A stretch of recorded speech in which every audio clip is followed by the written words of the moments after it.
그냥 밖에서 먹어요. 뭐하러 저희 집까지 오세요?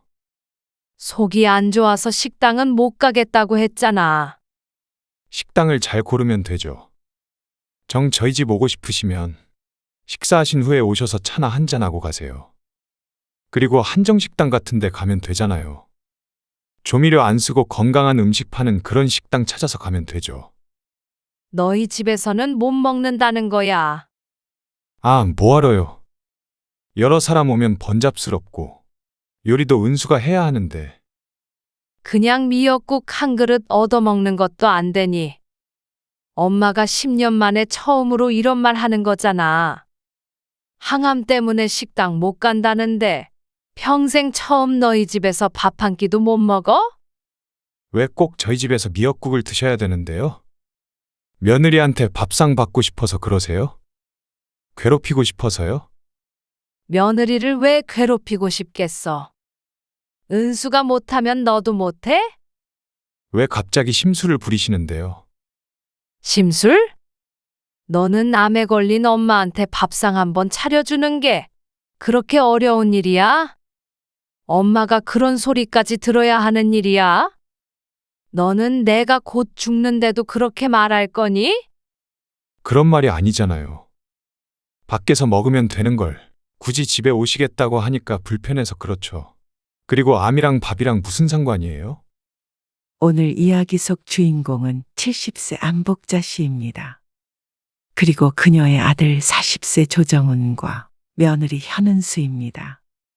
안 씨는 아들과 며느리에게 무척이나 섭섭했습니다. 자신이 그 집에서 밥 한 끼 먹는 게 뭐가 그리 싫고 치가 떨리는지, 특히나 아들에게는 실망감이 이루 말할 수 없었습니다. 한평생 안 씨가 아들의 밥상을 차려준 것을 세어보아도 안 씨가 아들에게 밥 한 끼 정도는 얻어먹을 수 있는 것 아닌가 싶었죠. 그런데 단 한 끼, 그것도 아픈 엄마의 생일 밥상 단 한 끼 차려주는 게 아들에게는 그렇게 힘든 일이었을까요? 아들이 결혼한 지 10년이 다 돼가지만 단 한 번도 아들 집에서 식사해 본 적이 없었습니다. 그동안 명절에는 아들네가 안 씨네 집에 와서 안 씨가 차려놓은 밥상에 숟가락만 올려서 먹고는 휙하니 가버렸습니다. 아들이든 며느리든 똑같았습니다. 이런 아들 며느리인 것을 결혼한 지 얼마 안 됐을 때부터 어렴풋이 알고는 있었지만 설마 자신이 암에 걸린 뒤에도 똑같을 줄은 몰랐습니다. 아들이 결혼하고 얼마 안 됐을 때였습니다. 그날은 안 씨가 딸을 만나기로 했는데 아들과 딸이 꽤 가까운 곳에 살았습니다. 그래서 안 씨는 간 김에 결혼한 아들과 며느리도 함께 보고 싶은 마음이 들었습니다. 정훈아, 엄마 다음 주 토요일에 정이 만나러 가는데. 아, 누나요? 그래. 그래서 간 김에 너 시간 있으면 은수랑 같이 한번 볼래? 점심때 말이야. 설레는 마음으로 꺼낸 말에 아들이 잠시 침묵했습니다. 너희 결혼하고 나서 한 번도 못 봤잖아. 어떻게 사는지도 궁금하고. 그러자 아들이 대답했죠. 네. 알았어요. 그러면 근처 오시면 연락 주세요. 안 씨는 아들네 집 구경도 좀 하고 싶었고 오랜만에 아들도 보고 싶었습니다. 그래서 그 다음 주 주말에 딸을 만나서 아들네 집 근처로 갔죠. 정훈아, 지금 정이 만났어. 어디로 가면 될까? 아, 거기 대학병원 있잖아요. 거기 앞에서 봬요. 아, 그래? 밖에서 만나는 거야? 그러다 아들이 말했습니다. 네, 집에 먹을 것도 없어요. 제가 그쪽으로 갈게요. 아, 그리고 은수는 오늘 같이 못 만나요. 처갓집 갔어요. 아, 그러니. 아쉽네. 엄마, 식사하시고 바로 집으로 가실 거죠? 아들이 안 씨에게 묻자 딸이 안 씨의 휴대폰을 가져가 대답했습니다. 너희 집 구경시켜줄 줄 알았는데. 우리 집 그래. 한 번도 못 가봤잖아. 됐어. 집이 집이지. 무슨 구경이야. 안 씨도 내심 기대를 하고 있어서 실망하긴 했지만 아들의 대답이 너무 단호해서 오히려 딸을 말렸습니다. 됐어. 집에 갈게. 다음에 은수 있을 때 다시 오면 되지. 다음에 오셔도 은수 요리도 못하는데 오셔봤자 대접도 못 해드려요. 그러면 지금 집 구경은 시켜드릴게요. 그리고는 아파트 주소를 불러주었습니다. 안 씨는 딸에게 뭐하러 가냐고 했지만 딸은 그런 안 씨를 보며 말했습니다. 엄마가 그 집 사준 거잖아. 그러면 자기가 먼저 한 번쯤 오셔라 해야지. 엄마는 무슨 죄 지은 사람처럼 쩔쩔매. 우리가 그 집 들어가서 뭐라도 훔쳐온대? 그래도 불편하대잖아. 그러는 정은이 걔는 우리 집도 드나들고 엄마 집도 마음대로 드나들면서 아이고, 알았다. 그래서 안 씨와 딸은 아들네 집으로 갔습니다. 자, 이제 됐지? 밥은 아니, 그냥 밖에서 먹어. 그냥 있는 밥에다 먹으면 되는데 냉장고에 금덩이라도 숨겨놨어. 그러자 아들이 짜증을 내며 말했습니다. 그냥 싫다고. 구경 한 데서 부른 거야. 밥 먹으려면 나가자. 안 씨와 딸은 아들에게 등 떠밀려 나왔습니다. 남의 집에 쳐들어가서 밥 내놓으라고 한 불안당 같은 취급이었습니다. 야, 너는 우리 집에 와서 밥도 얻어먹고 엄마한테 가서도 밥 얻어먹으면서 딸도 어이가 없는 듯 말했지만 아들은 아랑곳하지 않았습니다. 그리고 식당에서 밥을 다 먹은 뒤에 아들이 얼른 자리에서 일어났습니다. 엄마는 누나가 모셔다 드릴 거지? 그래, 근데 왜 벌써 가? 엄마, 그럼 저 먼저 갈게요. 은수 올 시간 됐어요. 뭐, 올케 오면 같이 차라도 한 잔 마시면 되잖아. 아, 도대체 왜 그래? 누나는 쉬는 날 시어머니 만나고 싶어. 올케는 결혼하고 한 번도 못 봐서 하는 소리지. 그리고 당연히 나도 시어머니가 우리 집 근처에 오시면 뵙고 가지. 그게 예의 아니니? 누가 올케처럼 도망다녀? 아, 됐어. 갈게. 그러고는 아들은 집으로 돌아갔습니다. 안 씨도 식당을 나와서 딸의 차를 탔습니다. 엄마, 우리 집에라도 들렸다 갈래? 너희 집에는 뭐 하러? 그래도 이왕 여기까지 왔잖아. 과일이라도 먹고 얘기도 하고 가면 되지. 아냐. 이만 집에 갈게. 그러자 딸이 혀를 차며 말했습니다. 정훈이 쟤는 아무튼 차가워. 그 집도 살 때 엄마한테 돈만 달라고 그러고 상의도 하나 안 하더니. 그래도 결혼했으면 한 번은 초대해서 대접 한 번은 해야 하는 거 아닌가. 적어도 받은 만큼은 해야지. 아이고, 됐어. 식구끼리 무슨. 올케 음식 못한다고 딱 자르는 것 봐. 됐다니까 그래. 둘이 잘 살면 그만이니까 삐딱하게 보지 말어. 안 씨도 말은 그렇게 했지만 아예 섭섭하지 않다면 거짓말이었습니다. 대놓고 말하진 않았지만 아들의 말에서 자신의 방문을 무척거리는 게 느껴졌기 때문입니다. 그래서 그 뒤로 안 씨도 굳이 아들네에 가겠다고 하지도 않았고 아들도 안 씨를 초대하지 않았습니다. 그렇게 좀 먼 가족으로 지낸 것이 거의 10년에 가까웠습니다. 그건 아들이 자식둘을 낳으면서도 같았습니다. 애 봐준다며 안사도는 드나드는 것 같았지만 자신은 늘 불청객 취급이었죠. 그리 멀지도 않은 아들네이지만 안 씨에게는 그 어떤 곳보다 먼 곳이었습니다. 그리고 아들네는 명절 때나 돼야 그 귀한 얼굴들을 비춰주었습니다. 왔니? 명절 당일 아침이 되어 아들네 가족이 안 씨네 집에 도착했습니다. 차례를 지내긴 하지만 일손이 안 씨 하나뿐인 이상은 최소한으로만 차렸습니다. 아들은 명절 차례도 지내지 말자고 성화였지만 그래도 평생 지내온 것을 하루아침에 안 하는 게 쉬운 게 아니었고 이렇게 자식들이 찾아오는데 기왕 차리는 거 명절 음식 푸짐하게 차려서 먹이고 싶었습니다. 상을 다 차려놨으니 아들도 며느리도 할 일은 없었습니다. 아들은 양복으로 옷을 갈아입고 어린 손주들은 거실에, 며느리는 멀뚱하니 부엌에 서 있었습니다. 그리고 차례를 지내고 식사를 하는 동안에도 안 씨는 아들 며느리 먹을 것 챙겨주느라 정신이 없었죠. 엄마는 왜 안 드세요? 나는 너희 가면 먹을게. 금방 가야 된다며? 이거 곶감도 싸줄 테니까 가지고 가서 먹어. 아들은 밥을 먹으면서 고개를 끄덕였습니다. 아들과 며느리는 식사 후에 그대로 자리에서 일어났습니다. 이거 음식 챙겨가. 안 씨가 큰 쇼핑백에 담긴 음식들을 아들에게 건네주었습니다. 어머니 가볼게요. 안녕히 계세요. 아들 며느리는 서둘러 집을 나갔습니다.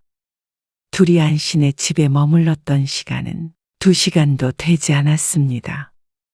그리고 다시 혼자 남은 안 씨는 씁쓸할 수밖에 없었죠. 요즘은 옛날처럼 떠들썩한 명절은 꿈도 못 꿨습니다. 아들, 딸 모두 결혼을 하니 다 같이 모일 일도 없었고, 와도 밥만 먹고 가버리기 때문에 명절이라고 해봤자 평소보다 음식만 조금 더 많이 하는 날일 뿐이었습니다. 다들 이렇게 사나보다 하고 체념한 지가 벌써 한참 되었습니다. 뭘 또 이렇게 차렸어? 조금만 하라니까. 차례 지냈던 상도 치우고 설거지를 하고 있는데 점심때쯤 도착한 딸이 말했습니다. 너희도 싸가야지. 이리 비켜봐. 내가 설거지 할게. 딸이 안 씨가 끼고 있던 고무장갑을 가져가며 말했습니다. 밥 먹고 설거지도 안 하고 갔어? 아이고, 팔자 좋다. 나는 지금 설거지 엄청 하고 오는 길인데. 할 것도 많이 없어. 정훈이 시키지. 또 얼른 집에 가라고 했지. 안 씨는 웃었고 딸은 혀를 찼습니다. 딸은 설거지 후에 밥 먹고 시간을 보내다가 돌아갔습니다. 그나마 딸이 있으니 다행이었습니다. 그래서 이렇게 지내는 것도 크게 불만이 없었죠. 그런데 얼마 안 있어 안 씨의 인생을 바꾸는 큰일이 생겼습니다. 유방암입니다. 안 씨도 울고 딸과 아들 모두 슬퍼했습니다. 한동안은 곧 죽을 것처럼 정신을 빼놓고 살았죠. 하지만 하늘이 도왔는지 수술은 무사히 받을 수 있었습니다. 안 씨는 한쪽 가슴을 절제하게 되었습니다. 왼쪽 가슴에 살 대신 자리 잡은 흉터에 안 씨는 목욕을 할 때마다 우울했죠. 하지만 수술보다도 남은 상처보다도 안 씨를 괴롭게 하는 것이 항암 치료였습니다. 안 씨는 지금도 고통스러운 항암을 계속 받고 있습니다. 총 3번의 항암 치료를 했고 그 때문에 머리카락이 많이 빠져 늘 모자를 쓰고 외출했습니다. 엄마, 나랑 가발 맞추러 가자. 가발. 요새는 가발이 진짜 머리 같아서 전혀 이상하지도 않대. 매일 모자만 쓰고 다니는 거 지겹잖아. 그나마 딸이 옆에서 살뜰하게 챙겨 살아갈 수 있었습니다. 그리고 항암을 시작한 뒤로 안 씨는 늘 속이 좋지 않아서 식사도 제대로 하지 못했습니다. 살이 많이 빠졌고 외식은 엄두도 못 냈죠. 지치고 우울한 나날의 연속이었습니다. 그런 안 씨에게 어느 날 딸이 말했습니다. 엄마, 이번 생일에는 정훈이네 집에 한번 가자. 정훈이네를 왜? 아니, 이번에 정훈이네 이사도 했잖아. 집들이 겸 엄마 생일 겸 가는 거지 뭐. 3달 전 새로운 집으로 이사를 간 아들네. 그리고 함께 아들네에 가자는 딸에게 안 씨는 흔쾌히 대답을 하지 못했습니다. 정훈이도 그렇게 하자 그래. 아이고, 걔는 말 안 하면 엄마 생일인 줄도 모르지. 거봐. 좋아할지 모르겠다. 내가 말할게. 역시나 아들에게 물어보고 말한 것은 아니었습니다. 과연 아들도 딸의 의견에 알겠다고 할지는 미지수였습니다. 안 씨는 그러지 않을 거라는 생각을 했지만 딸은 무척 적극적이었습니다. 그래도 엄마 수술하고 항암하느라 고생도 하고 그랬는데 그 정도 당연히 못 해주겠어? 여태껏 안 씨의 생일은 딸이 챙겨줬습니다. 매년 미역국 끓여주는 건 딸밖에 없었죠. 딸은 이번엔 안 씨에게 의미가 있는 생일이니까 특별하게 보내자는 취지였습니다. 괜히 부담 주지 마라. 무슨 부담이야. 미역국만 끓이면 되는데. 어차피 이것저것 많이 먹지도 못하잖아, 엄마. 걱정 마. 내가 정훈이랑 통화해 볼게. 안 씨는 걱정스러웠지만 사람이 아프니 안 하던 짓도 하게 되는 것 같았습니다. 내가 언제 죽을지 모르는데 아들네 집에 가서 미역국 한 그릇 얻어먹는 게 그리 잘못된 것인가 하는 생각도 하게 되었죠. 그런데 그날 저녁 아들이 안 씨에게 전화를 걸었습니다. 엄마, 누나한테 전화 받았어요. 그랬니? 그런데요. 엄마 생신날 그냥 외식하는 게 좋겠어요. 역시나였습니다. 그냥 밖에서 먹어요. 뭐하러 저희 집까지 오세요? 하지만 밖에서 못 먹는 이유가 있었습니다. 알잖아. 엄마 속이 안 좋아서. 항암 수술을 시작한 이후로는 안 씨는 바깥에서 밥을 사 먹지 않았습니다. 늘 속이 좋지 않았고 특히나 식당에서 먹는 밥은 잘 넘기지도 못했습니다. 냄새 때문인지 조미료 때문인지는 모르겠지만 도저히 먹기가 힘들었습니다. 딸도 그것을 알아서 아들내서 먹자고 한 것이었습니다. 식당을 잘 고르면 되죠. 저희 집 오고 싶으시면 식사하신 후에 오셔서 차나 한잔하고 가세요. 안 씨는 대답할 말을 잃었습니다. 안 씨가 침묵하자 아들이 서둘러 말했습니다. 한정식당 같은 데 가면 되잖아요. 조미료 안 쓰고 건강한 음식 파는 그런 식당 찾아서 가면 되죠. 너희 집에서 먹는 건 안 된다는 거구나. 안 씨가 물었습니다. 지난 10년간 한 번도 묻지 않은 말이었습니다. 아, 뭐하러요? 번잡스럽고 또 요리를 은수가 해야 하는데. 그냥 미역국 한 그릇 얻어먹는 것도 안 되니. 안 씨는 서러운 마음에 아들에게 물었습니다. 그러자 아들이 안 씨의 마음에 비수를 꽂았습니다. 아, 도대체 왜 그러세요? 왜 꼭 저희 집에서 미역국을 드셔야 되는데요? 며느리한테 밥상 받고 싶어서 그러세요? 시어머니니까 괴롭히고 싶어서요? 며느리를 왜 괴롭히고 싶겠어? 은수가 못하면 너도 못해? 제가 미역국을 어떻게 끓여요? 왜 갑자기 심술을 부리시는데요?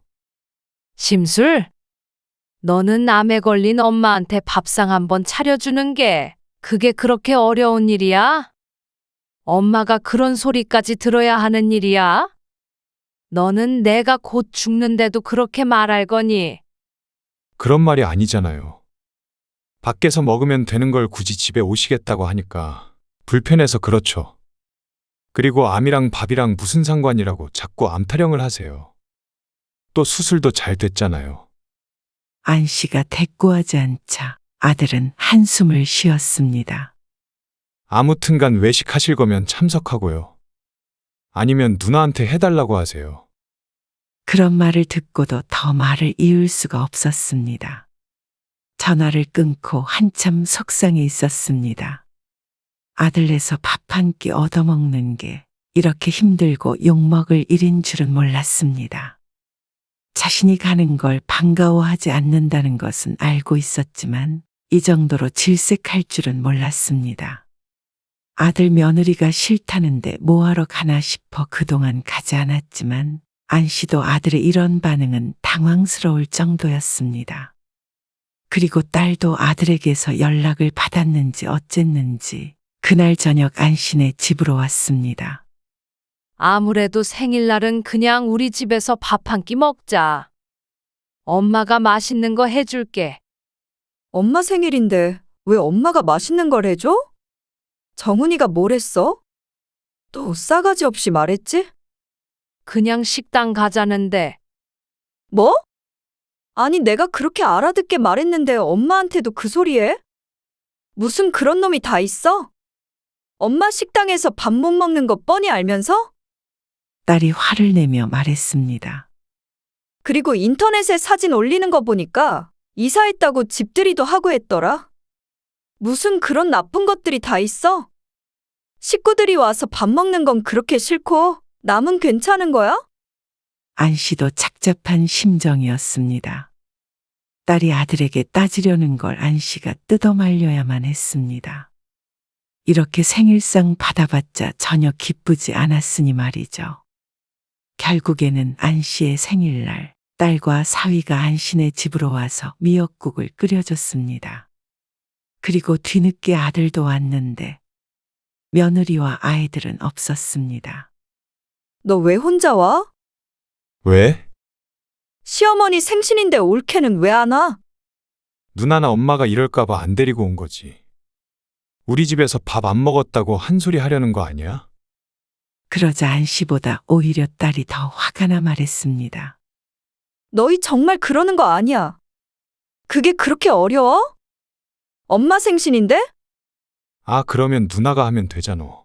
그깟 밥이 뭐라고 자꾸 이래. 결국에 내가 했잖아. 누가 생일상 차리는 거 힘들어서 그래? 너 지금까지 엄마 생신이라고 미역국 하나라도 끓여드려 본 적 있어? 너는 그렇게 평생 엄마한테 받아먹고는 결혼하면 끝이라 이거야? 아, 왜 남의 집에서 밥을 먹어? 뭐? 남의 집? 그러면 왜 엄마한테 남의 집을 사달라 그랬어? 이거 아주 나쁜 놈이네. 너는 엄마 생신에 와서 남이라고 하고 싶니? 그게 아니라 또 오면 은수가 밥 차리고 해야 하잖아. 그걸 누가 좋아해? 서로 불편하게 왜 집에서 먹어야 하느냐는 거지. 그냥 밖에서 사 먹으면 되지. 너는 자식으로서 한 번을 그렇게 못해? 그것도 엄마 항암하면서 힘들다는데 굳이 밖에서 먹자고 해가면서? 그래, 네 말대로 이게 남이지 뭐야? 그리고 언제 올케한테 밥 차리래? 올케가 밥하는 거 그렇게 싫으면 네가 하면 되잖아? 아니, 우리 집에서 밥 먹자는 소리가 당연히 그 소리지. 그게 그 소리로 들리면 네가 잘못된 거지. 우리가 잘못된 거니? 그리고 설사 올케가 차리게 된다고 하더라도 그러면 안 돼? 항암 치료받고 있는 시어머니 생신날 며느리가 밥상 한 번 못 차려줘? 그리고 생신날엔 코빼기도 안 비춰? 이게 말이나 되니? 거봐. 이렇게 난리칠까봐 내가 안 데리고 온 거잖아. 참 어이가 없다. 엄마가 시집살이라도 시킨 것 같네. 지난 10년간 만난 게 몇 번이나 된다고 그래? 올케는 그냥 시집에 시자만 들어가도 부들부들하는 거잖아. 정이야, 됐어. 그만해. 언성을 높이는 딸과 아들을 말렸습니다. 그러자 아들이 이번엔 안 씨를 향해서 말했습니다. 엄마도 그래요. 항암 때문에 힘들면 그냥 집에서 이렇게 식사하면 되지. 왜 굳이 오겠다고 하셔가지고 서로 서운하게 그러세요. 도대체 누가 서운하다는 건지 모를 일이었습니다. 정작 서운한 사람에게 서운하다 하니 황당했죠. 너는 생판 남한테도 그렇게는 안 하겠다. 안 씨는 서글프게 중얼거렸습니다. 아들은 끝까지 안 씨 탓만 했고 그런 아들의 대꾸에 딸도 열불이 났는지 가슴을 퍽퍽 쳤습니다. 더 이상 이런 대화를 하는 걸 보고 싶지 않았습니다. 오랜만에 아들, 딸 함께 모였는데 생일이 엉망이었습니다. 앞으로는 내 생일이고 뭐고 그냥 챙기지 마. 나도 너희 집에 간다고 괜히 연락하고 그렇게 안 할 테니까. 결혼했으니까 엄마 아들이 아니라 며느리 남편이라고 생각하세요. 그러면 서로 이렇게 얼굴 붉힐 일 없잖아요. 뭐? 너 그게 엄마한테 할 소리야. 알았대도 그러네. 정훈이 너는 그만 가봐라. 아들은 생바람만 남기고 나가버렸습니다. 정이 너도 이만 가고. 혼자 있고 싶어. 엄마, 그래도 밥은 먹어야지. 우리끼리 먹으면 되잖아. 생일인데. 속이 안 좋아서 못 먹겠어. 미역국은 냉장고에 넣어놨다가 내일 아침에 먹을게. 고마워. 딸도 속상한 상태로 그렇게 집으로 돌아갔습니다. 그리고 집에 혼자 남게 되니 이런저런 생각이 들었습니다. 자식이 결혼하면 내 자식이 아니라고 생각하고 살아야 한다더니 그게 사실인 듯 했습니다. 딸을 보면 세상 모든 자식이 그렇지 않다는 건 알겠지만 적어도 아들은 이제 더 이상 안 씨의 자식이 아닌 듯 했죠. 안 씨는 여태껏 아들이 바라는 대로 거리를 두며 살았지만 적당히 거리를 두는 것과 남이 되는 것은 다른 일이었습니다. 이게 모두 아들의 생각인지 며느리의 생각인지 모르겠지만 어쨌든 아들 며느리가 원하는 바는 확실해 보였습니다. 딸은 돌아가고도 신경이 쓰이는지 안 씨에게 전화를 걸었습니다. 엄마, 너무 신경 쓰지 마. 스트레스 받으면 건강에 안 좋아. 알지? 그래. 그런 놈인 건 알았지만 나도 이제 더 이상 상종 안 해. 이제 정은이는 우리 식구도 아닌가 봐. 딸도 안 씨와 같은 것을 느낀 듯 했습니다. 그 대단한 집구석에서 나도 밥 먹기 싫어. 그러니까 엄마도 잊어. 알았어. 걱정 마. 안 씨도 암에 걸리고 수술을 하고 항암을 하며 많은 생각을 했습니다. 처음 암에 걸린 걸 알았을 때 죽을지도 모른다는 생각이 드니 공포스러웠습니다.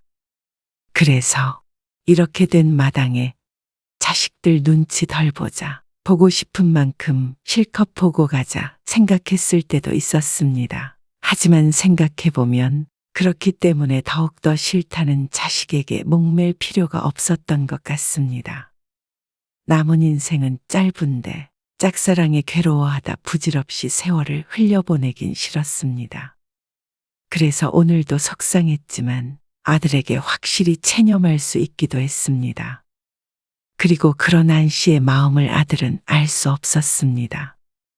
만나지도 않고 자주 연락도 하지 않으니 말이죠.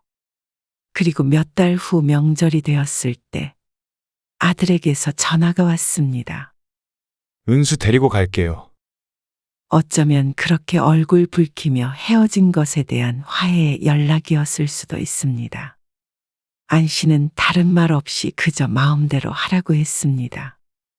그리고 명절 당일날 아들과 며느리가 왔을 때도 마찬가지였습니다. 뭐야, 엄마. 차례 안 지내요? 아무것도 차려져 있지 않은 낯선 명절. 안 씨는 아픈 몸을 해서까지 혼자 고군분투하고 싶지 않았습니다. 아들은 그렇게 차례를 지내지 말자고 해놓고도 막상 아무것도 없으니 당황한 눈치였습니다. 그러게 진작 차례 없애자고 했잖아요. 그러고는 두리번 거리면서 말했습니다. 근데 밥도 아예 안 하셨어요? 그렇게 말하는 아들의 표정이 썩 좋아 보이지는 않았습니다. 이제 음식 안 해. 속도 안 좋고 힘들어서. 그러자 아들이 난감한 말투로 말했습니다. 그럼 저희 밥은요? 식당 가서 먹어요? 그렇게 말해도 아들은 여전히 어머니의 상태는 안중에 없었습니다. 그것도 너희 마음대로 해라. 나는 아침에 알아서 챙겨 먹었어. 아들도 며느리도 당황한 눈치였습니다. 아니, 그러면 왜 오라고 하셨어요? 애들도 밥 안 먹었는데. 내가 언제 오라고 했어? 마음대로 하라고 했지. 그게 그거죠. 힘들게 왔더니 밥도 없고. 알아서 하라고요? 밥? 황당했습니다. 그 난리를 쳐놓고 안 씨에게 밥 타령을 할 수 있는 뻔뻔함에 놀랐죠. 너희끼리 나가서 먹던가 알아서 차려 먹던가 해. 그러자 아들과 며느리의 표정이 일그러졌습니다. 제가요? 왜? 너희 손은 금태라도 둘렀어? 받아먹기만 하고 차릴 줄은 모르니? 엄마! 설마 너희가 나한테 밥 달라고 할 줄은 몰랐어. 생일날 그렇게 말해도 밥 한 번 차리면 하늘이 무너지는 것처럼 했잖아. 그러자 아들이 화를 냈습니다. 또 그놈의 밥상 타령이에요? 아니, 밥상을 받고 싶은 게 아니라 그 정도로 부모를 질색하는 너희한테 실망한 거야. 참 인정머리 없는 자식 아니냐? 너는 처갓집에도 그렇게 하니? 처갓집 얘기가 왜 나와요? 처갓집에도 그렇게 하면 너는 천하의 나쁜 놈이고, 처갓집에는 그렇게 안 한다고 하면 썩을 놈의 불효자 아니니? 너희도 나중에 너희 애들한테 딱 그만큼만 대접받고 살아라. 안 씨의 말에 아들 며느리의 안색이 파랗게 질렸습니다. 이래도 저래도 아무 말 안 했더니 좋은 부모가 아니라 바보 같은 부모로 취급하는 자식들이었습니다. 오늘 아무것도 안 차리신 것도 저한테 시위하시느라 그런 거죠. 참 말본새 한번 대단한 아들이었습니다. 알았어요. 저희는 그냥 돌아갈게요. 그리고 이렇게 안 찾아올게요. 대접도 안 해주는 시집에 어느 며느리가 또 오고 싶겠어요. 너는 참 은수 생각하는 만큼 부모를 요만큼이라도 생각은 하니? 그래. 가든 말든 그것도 너희 맘대로 해. 나도 너희는 남이라고 생각할게. 너희가 나한테 했던 것처럼. 알았어요. 아들이 뒤돌아서자마자 뒤통수에다 대고 안 씨가 덧붙였습니다.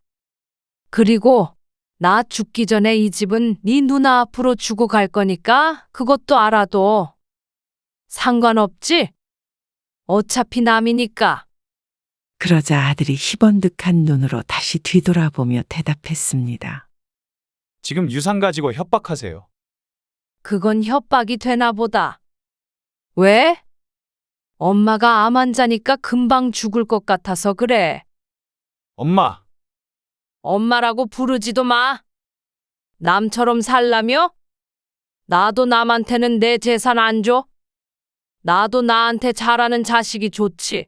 피만 이어져 있는 남보다도 못한 자식은 필요 없다. 그러자 아들이 말문이 막힌 듯 입만 뻐끔거렸습니다. 간다며? 어서 가봐. 문 걸어 잠궈야 하니까. 아들이 안 씨에게 했던 것처럼 이번엔 안 씨가 아들을 현관 밖으로 밀어냈습니다. 그리고는 딸깍하고 문을 잠가버렸죠. 마지막에 본 아들의 허탈한 표정. 돈이 걸려 있어야 부모를 부모처럼 생각하는 듯 했습니다. 그리고 실제로도 며칠 뒤에 아들이 연락이 왔습니다. 엄마, 저희 집에 오세요. 그때 못 해드린 미역국 끓여드릴게요. 한 발짝 양보한 듯한 말에 안 씨는 헛웃음이 나왔습니다. 아들은 안 씨를 머저리로 생각하는 듯 했습니다. 그런다고 내 마음 변하지 않으니까 싫은 일 할 것 없어. 괜히 애쓸까봐 말해준다. 아들은 말이 없었고 안 씨는 전화를 끊었습니다. 암에 걸렸다는 걸 알았을 때도 수술하고 항암하느라 힘들어 했을 때도 그저 자기 가족만 챙기기 바빴던 아들이었습니다. 사람이 힘들어 보니 진짜 나를 위해주는 사람과 아닌 사람이 구분이 됐습니다. 그게 자식일지라도 날 생각해주지 않는 사람을 품에 안고 살아가고 싶지 않았습니다. 한 치 앞도 못 보는 게 인생인데 앞으로는 좋은 것만 먹고 좋은 말만 듣고 좋은 사람하고만 살아가고 싶었습니다. 가슴 한켠이 뚫린 듯한 기분이 들었지만 이것도 시간이 해결해 줄 문제였습니다.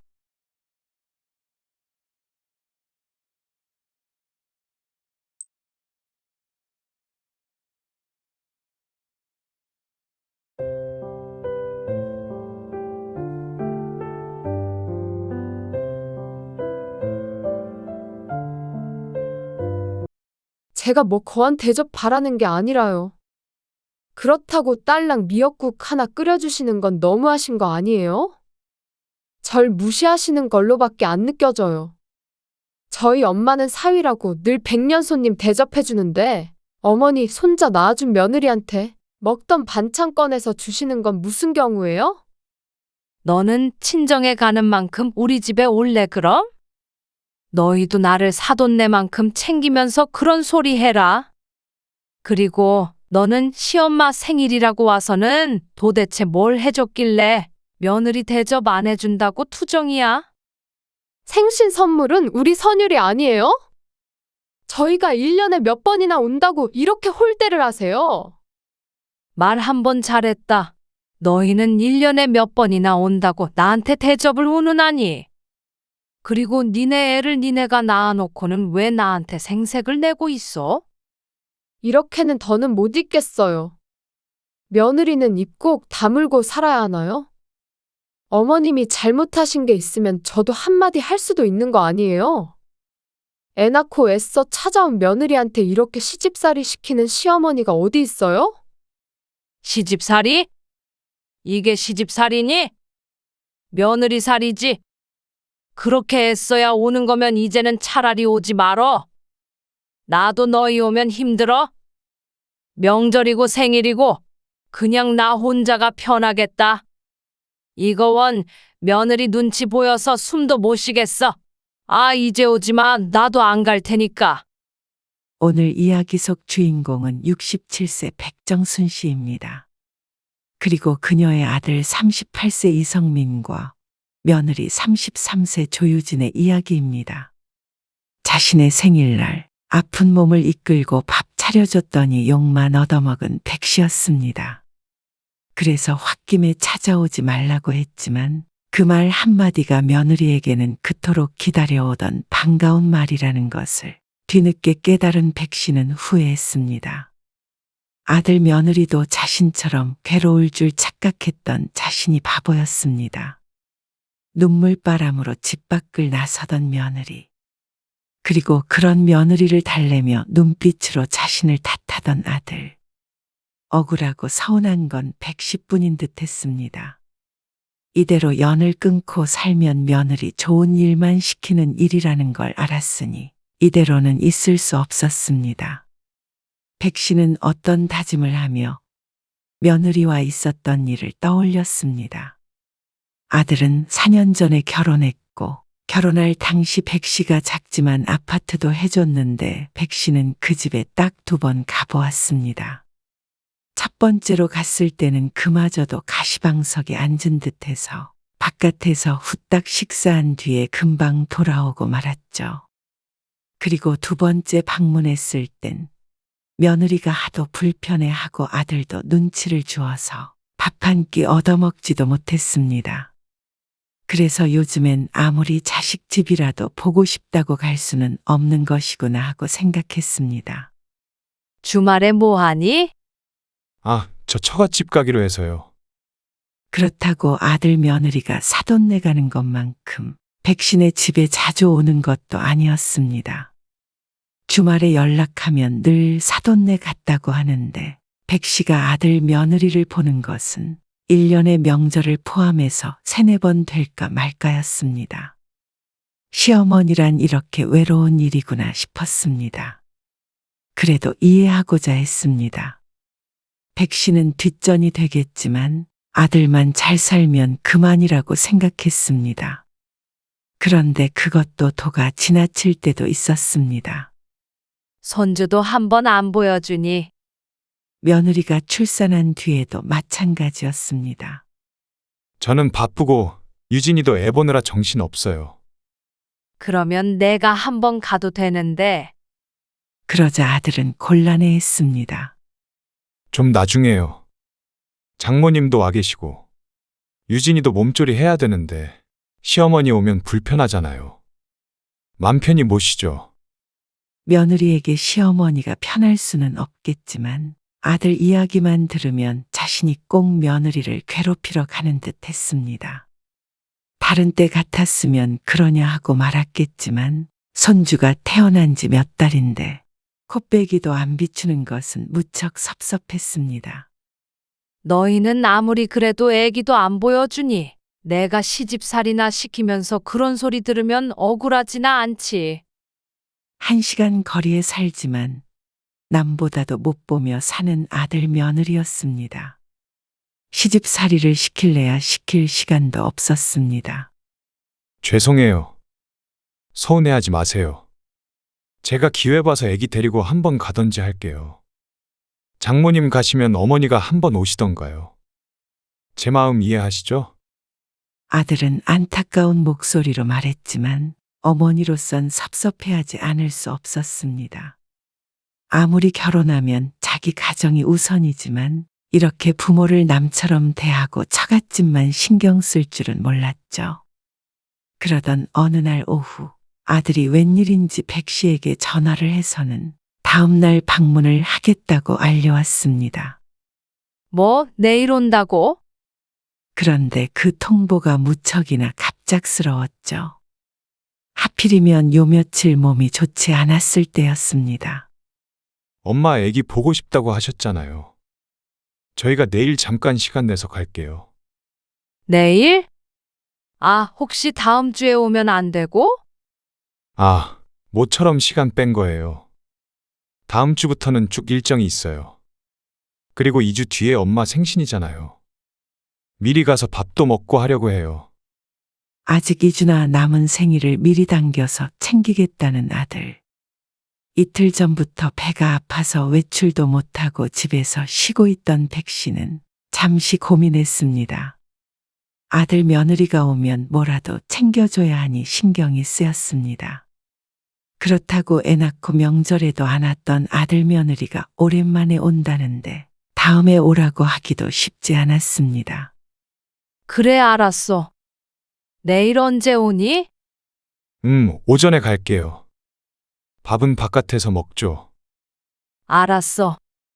전화를 끊고 백 씨는 다시 자리에 누웠습니다.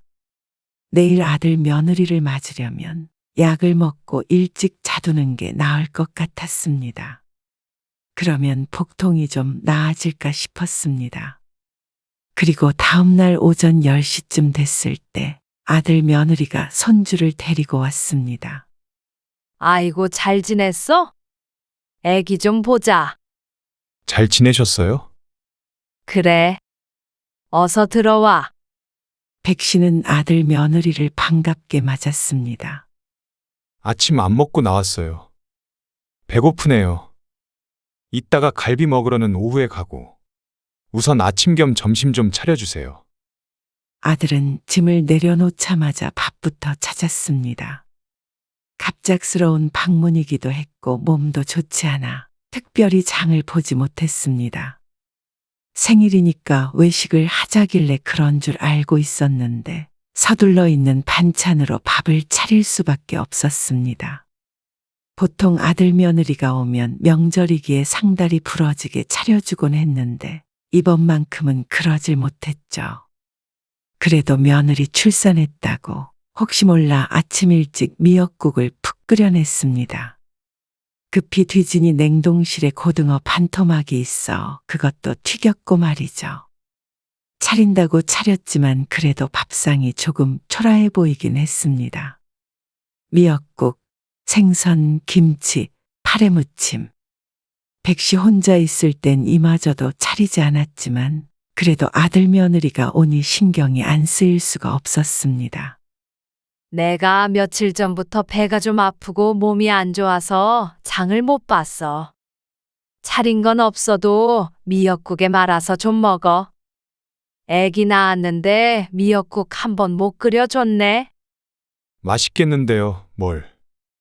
아들은 출출한지 얼른 밥상 앞에 앉았지만 며느리는 표정이 좋지 않았습니다. 밥상 앞에 잠시 서 있다가 천천히 앉았습니다. 어머니는 식사하셨어요? 난 아침 먹었지. 생선은 그거밖에 없으니까 유진이 먹으라고 하고. 생선을 집으려는 아들을 말리며 말했습니다. 당신도 배고프지 않아? 얼른 먹어.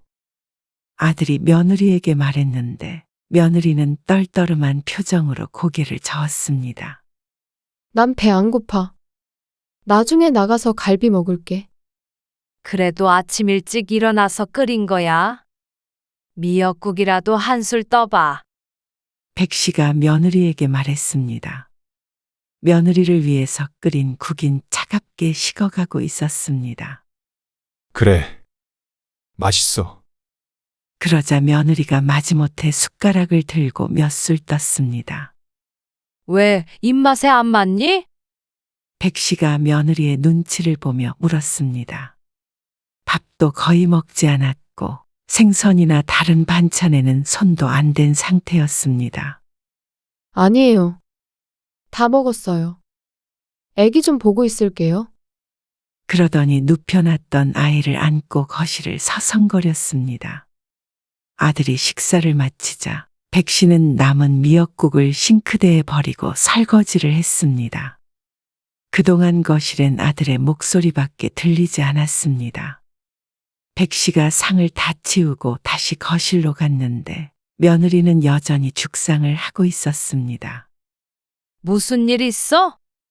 백 씨가 괜히 눈치가 보일 지경이었습니다. 오기 싫다는 걸 아들이 억지로 끌고 왔나 싶을 정도였죠. 솔직히 며느리가 머뭇거리더니 드디어 입을 뗐습니다. 손주 데리고 온 며느리한테 어떻게 그런 밥상을 내주실 수 있는지 너무 서러워요. 뭐가 그렇게 억울한지 거의 흐느끼며 말하는 며느리. 백 씨는 무척 당황했습니다. 호화스러운 밥상은 아니었지만 지금 상황에선 최선을 다해서 차려준 것이기 때문이었습니다. 반찬도 새로 해주신 것도 아니고 어머니 먹던 거 그대로 내오신 거잖아요. 그렇긴 해도 반찬통에서 접시에 덜어서 먹으니 더러운 음식은 아니었습니다. 백 씨는 서둘러 변명했습니다. 미역국은 넣은다고 새로 한 거고. 이거 생선도 방금 구운 거야. 하지만 며느리는 오히려 화를 냈습니다. 그게 아니라 적어도 고기 반찬 하나 정도는 있어야 하는 거 아니에요? 오빠는 저희 집 가면 엄마가 이것저것 정말 많이 해줘요. 그런데 저는 손주도 낳아드렸는데 시집에서 이런 대접을 받아야 하나요? 그건 여태 백 씨도 마찬가지였습니다. 명절에 와도 한 번도 먹는 것에 소홀히 해본 적 없었고 며느리 일 한 번 안 시키고 오기 전에 진수성찬을 차려놓았으니 억울했습니다. 아니, 그건 내가 몸이 안 좋아서 어제 저녁에 장을 못 봤어. 미리 온다고 얘기했으면 나도 더 차려줬지. 제가 뭐 거한 대접하라는 게 아니라요. 딸랑 미역국 하나 끓여주시는 건 너무하신 거 아니에요? 절 무시하시는 걸로밖에 안 느껴져요. 여보. 진정해. 며느리는 큰 모욕을 당한 듯이 분을 참지 못했습니다. 아들이 며느리를 말렸지만 며느리는 뭐가 그렇게 서운한지 말을 멈추지 않았습니다. 저희 엄마는 사위라고 늘 백년 손님 대접해주는데 어머니 손자 낳아준 며느리한테 먹던 반찬 꺼내서 주시는 건 무슨 경우예요? 그쯤 되자 백 씨도 화가 났습니다. 분명히 바깥에서 밥을 먹는다길래 준비하지 않았던 건데 그게 며느리한테 이런 소리를 들을 만한 일인가 싶었습니다. 그것도 몸이 안 좋으니 다음 주에 오라고 한 걸 아들이 우겨서 온 것인데 말이죠. 그리고 백년 손님 어쩌고 저쩌고 하는데 그렇게 공평한 걸 좋아하면 며느리도 백 씨에게 할 말은 없었습니다. 너는 친정에 가는 만큼 우리 집에 올래 그럼? 너희도 나를 사돈네만큼 챙기면서 그런 소리 해라. 그리고 너는 시엄마 생일이라고 빈손으로 와서는 도대체 뭘 해줬길래 며느리 대접 안 해준다고 투정이야. 그렇게 따지면 아들이나 며느리도 백 씨에게 미역국 정도는 끓여줘야 맞는 거 아닌가 싶었습니다. 그래도 며느리 애 낳았다고 아픈 몸 이끌고 국 끓인 보람도 없었습니다. 그런데 며느리의 대답이 더 황당했습니다. 생신 선물은 우리 선율이 아니에요? 손자를 가리키며 말하는 며느리. 태어난 지 몇 달 만에 처음 본 손자가 어째서 백 씨의 생일 선물로 둔갑했는지 모를 일이었습니다.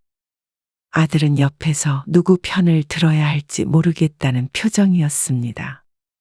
저희가 1년에 몇 번이나 온다고 이렇게 홀대를 하세요? 그런데 백 씨는 반대로 며느리에게 묻고 싶었습니다. 그래? 말 한 번 잘했다. 너희는 1년에 몇 번이나 온다고 나한테 대접을 운운하니? 그리고 니네 애를 니네가 낳아놓고는 왜 나한테 생색을 내고 있어? 그러자 며느리가 빽 소리를 질렀습니다. 어머니 손자잖아요? 그리고 왜 저한테 화를 내세요? 며느리는 입 꼭 다물고 살아야 하나요? 어머님이 잘못하신 게 있으면 한마디 할 수도 있는 거 아니에요? 그리고 애써 찾아온 며느리한테 이렇게 시집살이 시키는 시어머니가 어디 있어요? 참 기가 막혔습니다. 시집살이? 이게 시집살이니? 며느리살이지. 그렇게 애써야 오는 거면 이제는 차라리 오지 말어. 나도 너희 오면 힘들어. 명절이고 생일이고 그냥 나 혼자가 편하겠다. 며느리 눈치 보여서 숨도 못 쉬겠어. 나도 안 갈 테니까 너희도 이제 오지 마. 며느리는 그 소리에 화가 나서 집을 뛰쳐나갔습니다. 아들은 그 꽁무니를 쫓아나갔습니다. 폭풍이 한 차례 지나간 것 같았습니다. 세상 천지에 이런 일이 다 있나 싶었습니다. 정말 백 씨가 며느리를 제대로 대접하지 못한 것인지 아니면 며느리가 작정을 하고 온 것인지 모르겠지만 시모와 며느리가 이렇게 언성을 높이는 건 백 씨가 젊었을 적에는 상상도 못할 일이었습니다. 백 씨도 나름대로 노력을 했기 때문에 며느리에게 이렇게 욕먹을 일이라고는 생각하지 않았습니다. 그리고 옆에서 한마디 거들지도 않고 보고만 있던 아들에게도 서운했습니다. 백 씨가 가는 것도 싫어하고 지들이 오는 것도 싫어하고 그래도 요즘 사람들은 그렇지 하며 이해하려고 했던 자신이 바보 같았습니다. 그렇게 며느리에게 오지 말라고 하고 난 후에도 백 씨는 마음이 좋지 않았습니다. 홧김에 말하긴 했지만 이 상황 자체가 불편하고 괴로웠죠. 그리고 다음날 백 씨는 맹장 수술을 받았습니다. 며칠 배가 아프다 했는데 이 나이에 맹장 수술을 할 줄은 몰랐습니다. 병원에 갈 땐 마침 딸도 바빠서 이웃 친구에게 부탁하는 수밖에 없었습니다. 아니 언니, 배도 안 아팠어? 어떻게 며칠을 약만 먹고 버텨? 그냥 배탈 난 줄 알았지. 그나저나 나 이제 가볼 건데. 아들이라도 부르지 그래? 뭘 불러? 분명 지 누나가 말했을 텐데 전화 한 통 없는 놈을. 딸은 수술 후에 잠시 병원에 들렀다 갔습니다. 아들은 그 소식을 들었을 텐데도 연락이 없었습니다. 아니 그러게 앞으로 오지 말란 소리는 왜 했어? 꼴랑 미역국 끓여줬다고 뭐라 그러는데 그럼 어떡해? 그건 언니 며느리가 심하긴 했어. 그것도 언니 생일이라고 온 거라면서. 우리 며느리는 그래도 와서 미역국은 끓여주던데. 백 씨도 그게 여전히 속상했습니다. 근데 오지 말라고 한 거는 언니가 잘한 거 아니야? 요즘 며느리들은 그러면 더 좋아한다니까? 그 말을 내뱉은 백 씨는 이렇게 괴로운데 그게 며느리가 좋아하는 말이라니 황당했습니다. 당연하잖아. 꼴 보기 싫은 시어머니가 오지 말라 그러면 얼마나 좋아? 얼씨구나 하지. 설마 싶었습니다. 자신이 시어머니에게 그런 소리를 들었다면 심장이 벌렁벌렁 했을 것 같았으니 말이죠. 그런데 얼마 안 있어 그 말이 맞았다는 걸 알게 됐습니다. 퇴원 후 일주일쯤 뒤 백 씨의 생일 당일이었습니다. 엄마, 오늘 생일 파티 해야지. 내가 맛있는 거 사줄 테니까 나오세요. 오랜만에 데이트도 하게. 딸에게서 전화가 왔습니다. 백 씨의 생일 겸 수술 후 회복한 기념으로 외식을 하자며 불렀습니다. 그래서 점심시간에 맞춰서 딸이 사는 동네에 갔습니다. 딸과 만난 백 씨는 동네에서 유명한 소고기 집으로 들어갔습니다. 딸과 즐겁게 식사하며 대화하니 기분이 조금 풀렸습니다. 그런데 딸이 식사를 하다 말고 백 씨에게 심각한 목소리로 말했습니다. 사실 지난주에 우리 서준이가 입던 옷 주려고 성민이네 집에 다녀왔거든. 아들네에 다녀왔다는 딸. 근데 어떻게 하다가 우연히 들었어. 올케가 하는 말. 무슨 말? 누구랑 통화하면서 그러더라고.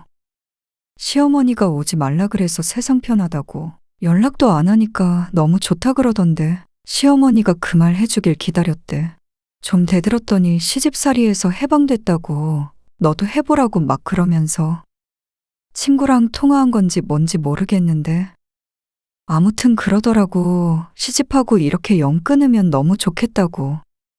백 씨는 충격에 빠졌습니다. 오지 말라 그러면 며느리들이 좋아할 거라는 걸 들었지만 실제로 자신의 며느리가 그렇게 생각하고 있을 줄은 몰랐습니다. 그리고 남편도 길들이기 나름이라고. 자기가 울고불고 하면서 다시 한번 시댁 가자고 하면 이혼한다고 그랬대.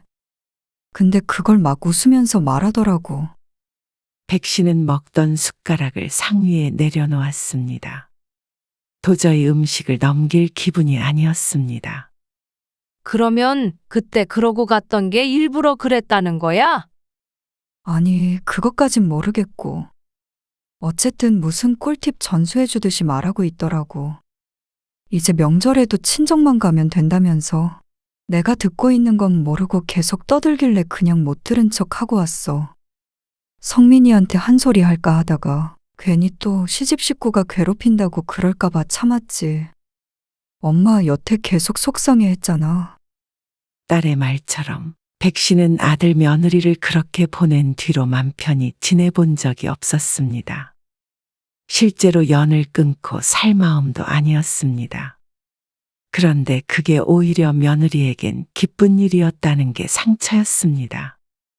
사람이기에 그런 마음을 가질 순 있어도 그걸 마치 자랑하듯이 친구와 웃고 떠들었다는 생각에 머릿속이 새빨개지는 듯 했습니다. 그러니까 엄마도 속상해 하지 말어. 그냥 올케랑도 연락하지 말고. 말하는 거 들어보니까 엄마도 올케랑 했어. 잘 지낼 필요도 없을 것 같아. 사실 엄마가 무슨 시집살이를 시켰어. 나도 며느리 입장이지만 그렇게 팔자 좋은 며느리 요새도 많이 없다고 생각했는데 말이야. 시어머니가 집 사줘. 명절에 일도 안 시켜. 찾아오지도 않아. 그런데도 어떻게 그럴 수 있어.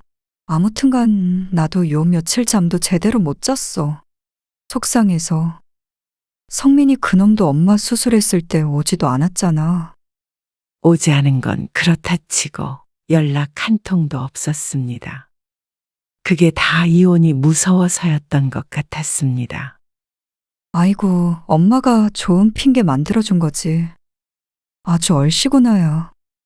딸의 말을 들은 백 씨는 딸의 말처럼 이렇게 연락도 안 하고 살기엔 너무 억울했습니다. 그래서 다른 생각을 했죠. 그날 집으로 돌아온 백 씨는 아들에게 전화를 걸었습니다. 분명 오지도 말고 연락도 말라고 했던 엄마가 전화를 하니 아들이 당황한 눈치였습니다. 엄마, 어쩐 일이세요? 백 씨는 태연하게 말했습니다. 지난번에는 내가 말이 심했던 것 같아서 유진이 데리고 한번 와. 엄마가 제대로 밥 차려주고 싶어서 그래. 아, 아니에요. 괜찮아요. 아니야. 꼭 왔으면 좋겠어. 이렇게 안 보고 살 수는 없잖니. 그리고 우리 소중한 손자도 보고 싶기도 하고. 아, 아들이 머뭇거리는데 백 씨가 모른 척 밀어붙였습니다. 이번 주말에 와. 알겠지? 네, 알겠어요. 아들은 마지못해 대답했습니다. 다른 때 같았으면 아들이 조금만 싫어하는 기색을 보이면 다음에 보자 하고 전화를 끊었겠지만 이제는 그러지 않기로 했습니다. 그리고 주말이 되었을 때 아들과 며느리가 백 씨의 집에 찾아왔습니다. 아이고, 왔니? 내가 지난번에 마음이 너무 안 좋아서 앞으로 우리 며느리 대접 잘하고 엄마랑 딸처럼 그렇게 친하게 지내보려고 마음먹었다. 백 씨의 말을 들은 아들과 며느리 모두 당황스러워했습니다. 유진이 너도 이제 나를 친정엄마처럼 생각해. 알았지? 오늘 고기 반찬 했는데 어서 먹어. 안네. 성민이가 그러던데. 유진이 네가 불고기를 그렇게 잘한다며. 네. 진짜 맛있게 잘해요. 그래? 그럼 다음에 너희 집 갈 테니까 나도 한번 해줘. 궁금하다. 다음에요? 그래.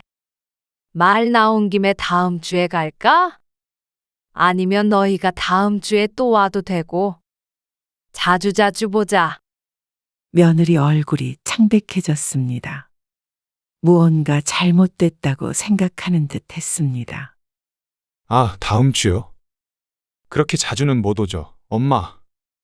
아들이 한마디 했지만 백 씨는 아무것도 모른다는 표정으로 대답했습니다. 왜? 바쁘니? 그것도 그렇고요. 너 바쁘면 어쩔 수 없지. 그럼 유진이 너만 와. 알겠지? 너는 일도 안 하니까 바쁜 일 없잖아. 여자들끼리 놀자. 아, 애기 때문에요. 에이, 당연히 애기도 데리고 와야지. 우리 손주? 백 씨는 막무가내였습니다.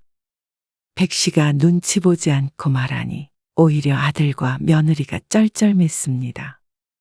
백 씨는 끝까지 모른 척했고 집에 가려는 아들 며느리를 한참 붙잡고 저녁 늦은 시간이 돼서야 아쉬워하며 보냈습니다.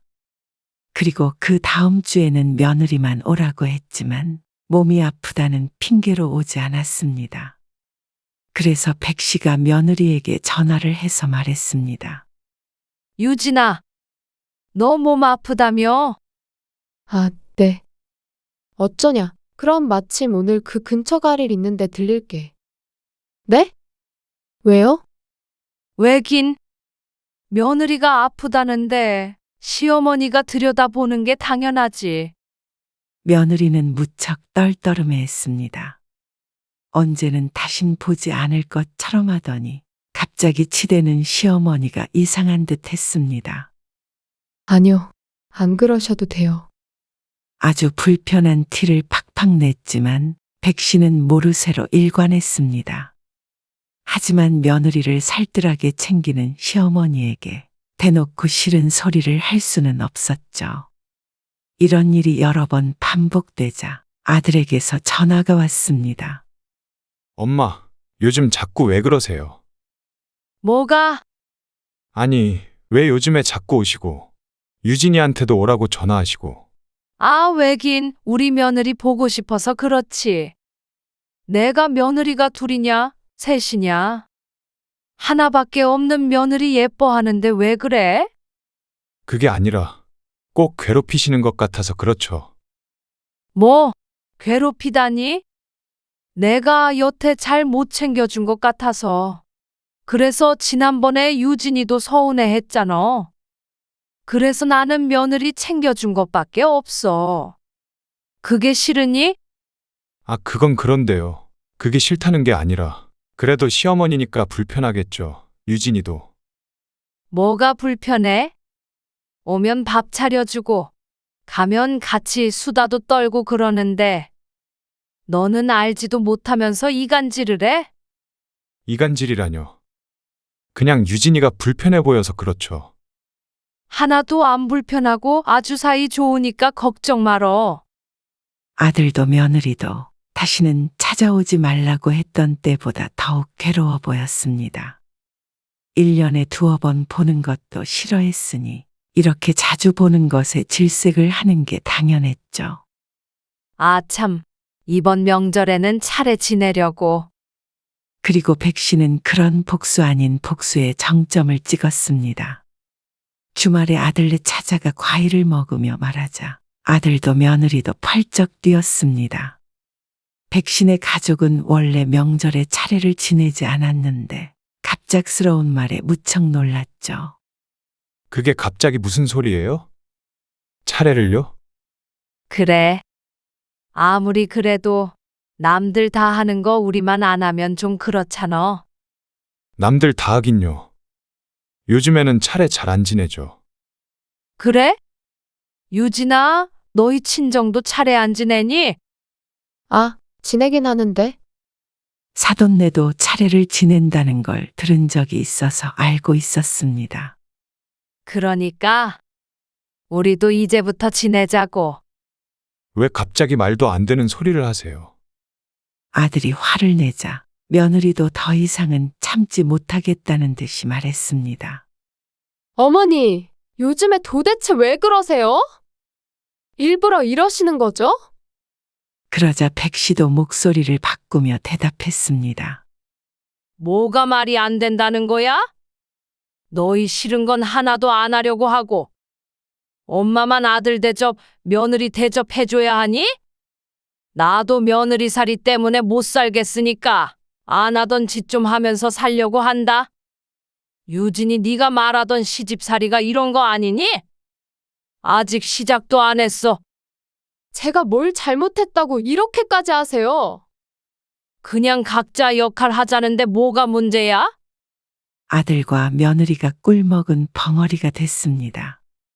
그동안 너희 배려한다고 바쁘면 오지 말라고 하고 불편해하는 것 같아서 찾아오지도 않았어.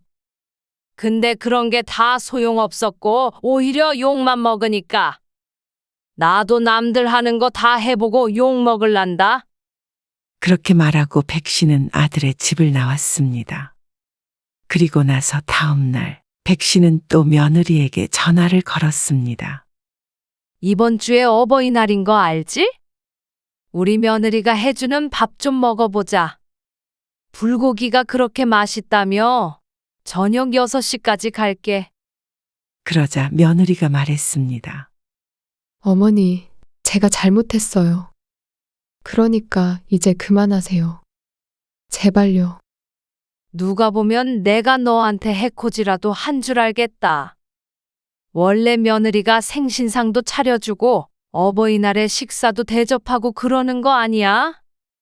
다들 그러길래 그런 줄 알았는데.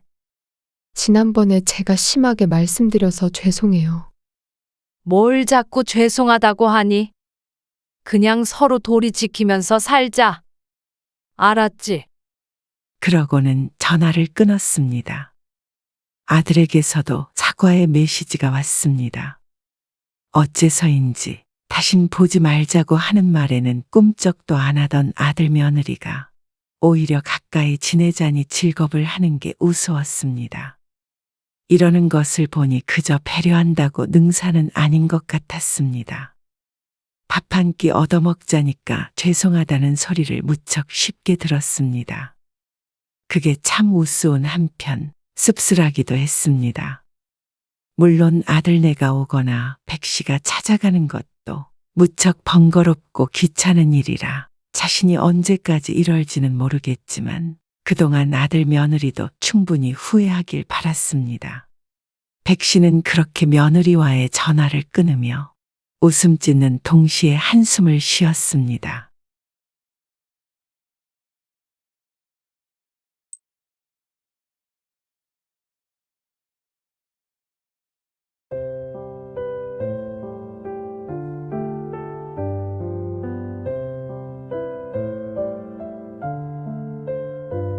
아, 아버지. 이러니까 택시가 안 태워주죠. 이거 커버 다 졌겠네. 등에 안 닿게 앉으면 되잖냐? 수건도 있으니까 깔고 탈게. 땀 냄새도 많이 나고요. 버스 타고 가시면 되잖아요. 택시도 안 태워주는데 제 차에 이렇게 타시면. 엉덩이 닿는 데는 가죽이잖아. 수건 깔면 되는데 왜 그래? 이걸 어떻게 닦아요? 세차 맡겨야지. 아, 타세요. 근데 아버지, 등산이 관절에 더 안 좋대요. 괜히 가셔서는 꼴이 이게 뭐예요. 나이 들어서 그런 거 하지 마시고 차라리 책을 읽으시거나 문화센터를 다니세요. 땀 냄새도 진동하잖아요. 이러고는 버스도 못 타겠네요. 나이 들수록 잘 차려입고 깔끔해야 해요. 택시가 괜히 안 태워준 게 아니에요. 지난번에도 지하철 탔을 때 봉변당하셨다면서요. 곱게 늙으셔야죠. 요즘에는 노인 냄새 나는 사람도 어디 가서 환영 못 받아요. 그니까 땀나는 운동하지 마시고 실내에서 하는 취미를 가지세요. 오늘 이야기 속 주인공은 75세 남봉석 씨입니다. 그리고 그의 아들 43세 남진구입니다. 남 씨는 하나 있는 아들의 파렴치한 말에 분노가 일었습니다. 남들은 다 무자식이 상팔자라고 해도 남 씨는 전부 남의 일이라고 생각했습니다. 뭐든 겪어봐야 안다더니 그런 말을 했던 사람들의 심정이 남 씨는 이제 이해가 갔습니다. 노인네는 곱게 늙어야 한다는 말이 왜 이렇게 비수처럼 꽂히는지. 남 씨도 그 말에는 동의하지만 그렇다고 자식에게 듣고 싶은 말은 아니었습니다. 노인을 냄새나고 쓸모없는 인간 취급을 하는 사람들 때문에 대중교통도 잘 이용하지 않게 되었는데 아들에게서까지 그런 취급을 받을 줄은 꿈에도 몰랐습니다. 그리고 타던 차를 아들에게 주었던 것도 후회가 되었습니다. 그러지 않았더라면 이런 일이 없었을까 싶기도 했습니다. 하지만 그것은 계기일 뿐이고 언제고 어떤 형태로도 일어날 수 있는 일이었겠죠. 지하철 타고 가고 있어. 아이, 가까운데 무슨 차를 타고 가. 운전하는 것도 일이야. 5정거장만 가면 되는데 뭘. 알았어. 금방 갈게. 남 씨는 친구와 통화를 마치고 전화를 끊었습니다. 친구를 만나기 위해 지하철을 타고 가고 있었죠. 평일 오전에 지하철 아는 사람으로 가득 차 있었습니다. 남 씨 앞에도 젊은이가 손잡이를 잡고 서 있었습니다. 그런데 2정거장 정도 남았을 때 남 씨 앞에 서 있었던 젊은이가 조용히 중얼거렸습니다. 아씨, 노인네들 때문에 앉을 데가 없네. 남 씨는 잘못 들은 줄 알았습니다. 그런데 다시 한번 중얼거리는 소리에 그게 남 씨를 향한 말인 것을 깨달았습니다. 나이 먹었으면 집에나 있지. 출근도 안 하면서 하루 종일 지하철에서 죽치고 있으니까 욕을 먹지. 이보시오. 나 들으라고 하는 소리요. 그러자 젊은이가 남 씨를 내려다보며 태평하게 대답했습니다. 노약자석에 앉으셔야지. 일반석에 앉아 있으니까 젊은 사람들이 못 앉잖아요. 그러면서 턱짓으로 노약자석을 가리켰습니다. 그곳에 자리가 없어서 일반적인 자리에 앉아 있었을 뿐이었는데 그것으로 남 씨를 개념 없는 노인 취급을 했습니다. 아니, 여기는 누구나 앉을 수 있는 자리잖아요. 그러자 그 젊은이가 불쾌한 말들을 쏟아냈습니다. 나이 든 사람들에게 무슨 억하심정이 있는지 몰라도 귀를 씻어내고 싶을 정도로 험한 말들이었습니다. 주변 사람들이 모두 쳐다보았지만 누구 하나 나서는 사람이 없었습니다. 다들 몸을 사릴 뿐이었고 남 씨 또한 적극적으로 저지하지 못했습니다. 때마침 남 씨가 내릴역에서 전철이 정차했고 남 씨는 내리기 전에 그 젊은이에게 한마디만 했을 뿐이었습니다. 당신 젊음도 영원하진 않소. 그러고 나서 친구를 만났는데도 생각은 딴 데 가 있었습니다. 참 씁쓸하기도 했고 자꾸 그 젊은이의 말들이 떠올라서 괴로웠죠.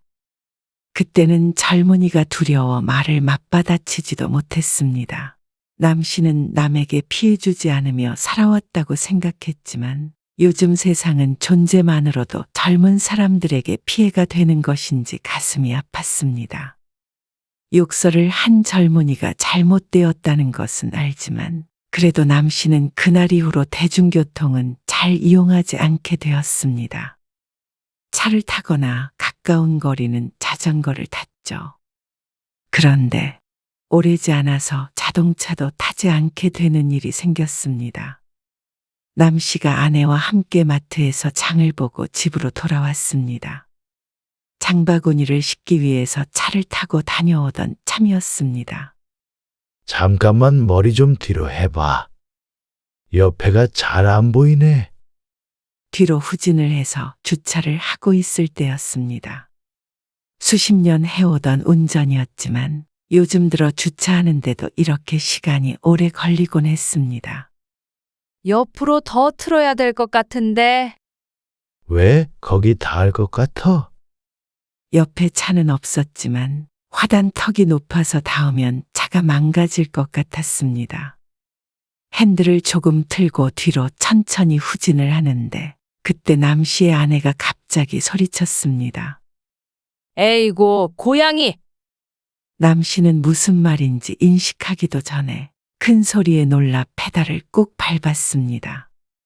그러자 차는 총알처럼 뒤로 굴러갔고 남씨는 허겁지겁 발을 옮겨 브레이크를 밟았습니다. 차가 심하게 덜컹거리면서 제자리에 섰습니다. 심장이 콩닥거려 남씨도 아내도 한참을 말도 없이 굳어 있었습니다. 먼저 정신을 차린 아내가 말했습니다. 뒤에 고양이가 있었어요. 안 부딪혔나? 후방 카메라가 비추고 있는 화면을 보자 뒤쪽에도 화단이 있어 어디 부딪히진 않은 듯 했습니다.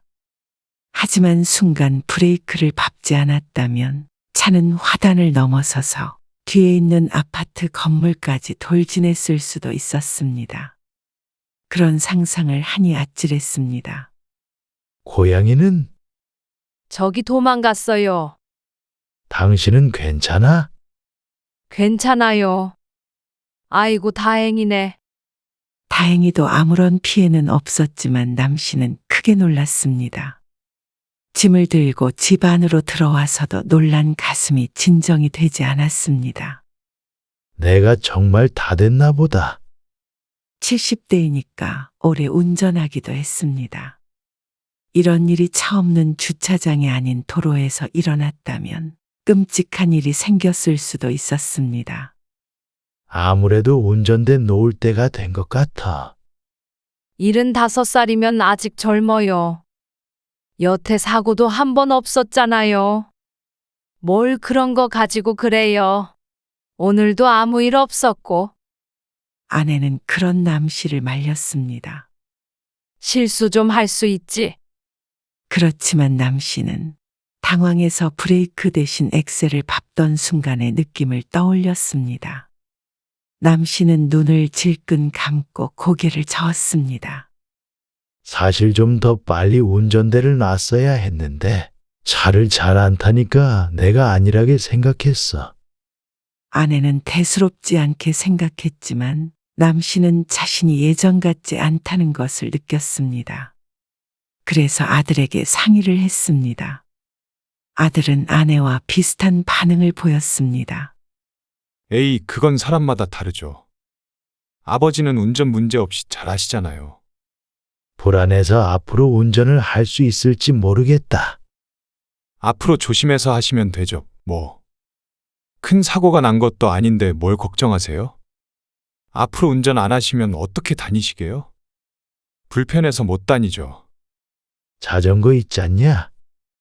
그래도 아직은 너무 섣부른 거 아닐까요? 그래서 남씨도 고민이 좀 되었습니다. 한 번의 실수로 자신이 너무 심각하게 생각하는 것 아닌가 싶기도 했습니다. 그런데 며칠 뒤에 아들이 며느리와 함께 남씨네 집으로 와서 말했습니다. 아버지, 지난번에 운전 안 하시겠다고 했잖아요. 전에 통화했던 내용을 다시 물어 확인하는 아들. 그리고 며느리가 물었습니다. 아버님, 큰일 날 뻔 하셨다면서요. 진구 씨한테 얘기 듣고 깜짝 놀랐어요. 그래? 사고 날 뻔했지 뭐냐? 그러자 아들이 용건을 꺼냈습니다. 운전 이제 안 하시겠다고 하셨잖아요. 저희도 가만히 생각을 해봤는데요. 아무래도 연세도 있으시니까 그렇게 하시는 게 좋을 것 같아서요. 분명히 통화했을 때는 별것 아니라고 했던 아들이 며칠 만에 입장을 바꿨습니다. 그런데 그건 아들이 말하지 않아도 남씨 스스로도 인지하고 있는 부분이었습니다. 남 씨도 며칠간 생각을 해왔기 때문입니다. 그래? 안 그래도 그러려고 했어. 그래서 말인데요. 아버지 운전 안 하시면 그 차 어떻게 하시게요? 글쎄다. 팔아야겠지. 그러자 며느리가 다급하게 말했습니다. 그 차 안 쓰실 거면 저희 주시면 안 될까요? 갑작스러운 요구에 남 씨는 뭐라고 대답해야 할지 몰랐습니다. 차를 말이야. 옆에 있던 아내도 놀라서 물었습니다. 너희 차 2대나 있잖아. 무슨 차가 더 필요해? 아, 애엄마 차가 너무 작잖아요. 아들이 소형차를 타고 다니는 며느리에게 자신이 타던 차를 주고 남 씨의 차를 자신이 타겠다고 했습니다. 그거 차 산 지 얼마 안 되지 않았어? 3년 됐어요. 근데 너무 차가 작으니까 애들 데리고 왔다 갔다 하기에도 불편하고 남들 보기에도 좀 그래서요. 남 씨와 아내는 조금 고민했습니다. 남 씨의 차도 낡은 차가 아니기 때문에 팔면 얼마라도 돈이 될 것이었기 때문입니다. 요즘에는 초등학생들도 경차 타면 창피하다고 해요. 왜 애들이 창피하대? 그렇대요. 서로 너희 집 차 뭐냐고 물어보고 그런다고. 남 씨는 놀랐습니다. 첫째 손자가 초등학교 4학년밖에 안 됐기 때문입니다. 그래서 저희도 속상해서 차를 바꿔야 하나 생각했었거든요. 근데 마침 아버님이 차를 안 쓰신다니까요. 참 안타까운 목소리로 말하는 며느리 때문에 남 씨도 매정하게 거절할 수가 없었습니다. 어차피 아버지 앞으로 운전 안 하시면 불편하실 거 아니에요. 멀리 가실 때나 차 쓰셔야 할 때 저한테 전화하시면 제가 올게요. 뭐? 네가 운전기사 노릇이라도 하려고? 출근했을 때 말고는 할 수 있죠. 집이 먼 것도 아니고. 호언장담을 하는 아들. 사실 남 씨도 그게 걱정이었습니다. 그래도 살면서 자가용을 써야 할 때가 있을 테니 말이죠. 대중교통도 내키지 않고 자전거로는 멀리 가지 못할 테니 아들이 데려다 준다면 조금은 마음이 놓일 것 같았습니다. 그래? 그럼 차값은 안 받는 대신에 네 엄마 병원 갈 때나 필요할 때 불러도 되지? 그럼요. 언제든지 부르세요. 언제든지는 무슨 매일 불러도 올래? 아, 그렇다니까요. 실없는 약속에 오히려 신뢰가 가지 않았습니다. 아이고 됐어. 그렇게 말 안 해도 준다. 그러자 아들 며느리가 무척 기뻐했습니다. 정말 감사해요. 감사합니다. 어머님, 아버님. 기뻐하는 아들 며느리를 보니 남 씨도 흐뭇했습니다. 자, 여기 차키. 온 김에 가져가. 남 씨가 현관 옆에 걸려있던 차키를 아들에게 건넸습니다. 키 하나 더 있을 건데 나중에 찾으면 줄게. 아들은 기쁘게 차키를 건네받았습니다. 그렇게 아들이 남 씨의 차를 타고 갔지만 그날 이후 남 씨도 아내도 굳이 차를 태워달라고 아들을 부르지 않았습니다. 행동 반경이 그렇게 넓지가 않으니 차를 탈 일이 많지도 않았습니다.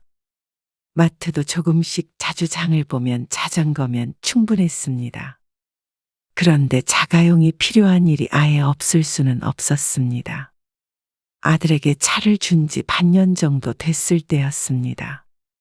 여보, 성훈이 엄마 있잖아요. 이번에 아들네 집으로 들어간대요. 근데 작년에 산 벽걸이 에어컨을 나한테 가져가라는데 가져올까?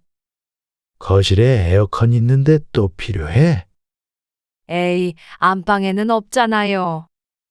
요새 날도 더운데 하나 더 설치하면 좋지 않을까요? 그리고 공짜잖아요. 안 그래도 요즘 날이 더워 거실에 이불을 깔고 자곤 했습니다. 안방에서 켜고 문을 닫으면 전기세도 아낄 것 같았고 에어컨을 조금만 켜도 될 듯 했습니다. 근데 어떻게 갖고 오게? 택시에다가 실어오면 되지 않을까요? 가지고 오려면 시래기까지 가져와야 하는데 그걸 어떻게 택시에 실어? 너무 큰가? 넣으려면 어떻게든 넣겠지만 민폐잖아. 그러자 아내가 말했습니다. 그러면 친구한테 한 번만 옮겨달라고 하면 되죠. 그 에어컨 사려면 100만 원은 들 텐데 아깝잖아요. 남 씨의 아내가 아들 친구에게 연락을 했습니다. 아, 언제요? 이번 주에 너 편할 때 아무 때나 괜찮아. 아, 그래요. 에어컨이요. 아들이 머뭇거렸습니다. 바쁜지 귀찮은지 모르겠지만 부탁하는 사람도 찜찜한 반응이었습니다. 그렇게 주말에 아들이 찾아왔습니다. 아들에게 준 뒤로 처음 차를 본 것이었는데 남 씨가 쓸 때와는 사뭇 다른 내부 모습이었습니다. 의자 가죽 위에 천으로 된 커버를 씌우고 쿠션 같은 것도 놓여 있었습니다. 차를 잘 써서 뿌듯하긴 하지만 아들의 반응이 마음에 참 걸렸습니다. 아, 차 더러워지는데. 트렁크에 놓으면 되는데 뭘? 크기가 크지 않아 트렁크에도 충분히 들어갈 것 같았습니다. 에어컨을 트렁크에 싣고 조수석엔 남 씨가 탔습니다. 그런데 이런 일은 용따를 부르세요. 비싸봤자 10만 원이면 될 텐데. 남 씨도 기분이 안 좋아졌습니다.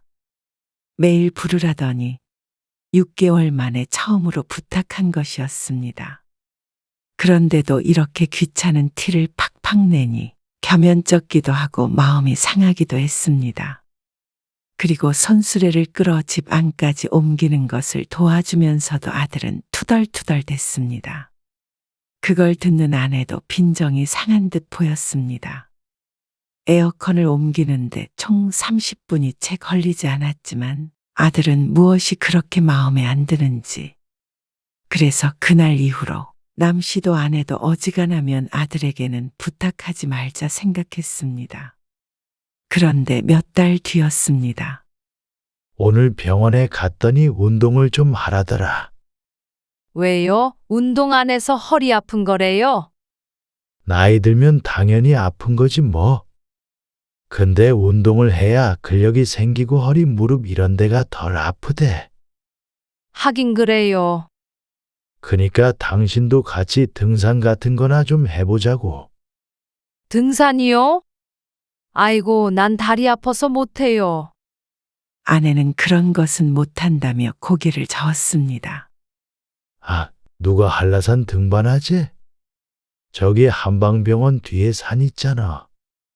거기나 천천히 올라갔다 오자는 거지. 옆 동네에 있는 큰 병원 뒤쪽에는 낮은 산이 있었는데 가파르지 않고 산책로처럼 길이 잘 나 있어서 운동하는 사람들이 많았습니다. 그 밑에 있는 공원엔 아내와도 자전거를 타고 종종 가곤 했습니다. 아내도 이곳저곳 쑤시다고 했으니 함께 운동을 하면 좋을 것 같았습니다. 매일 가자는 게 아니고 일주일에 한 번씩만 갑시다. 가서 중간까지만 올라갔다 오자고. 그리고 갈 때 올 때는 힘드니까 택시 타고 가고. 무리하려고 하는 운동이 아니기 때문에 슬슬 올라갔다 올 생각이었습니다. 아내도 마지못해 남 씨를 따라 나섰습니다. 남 씨는 아내의 보폭에 맞춰서 산을 올라갔습니다.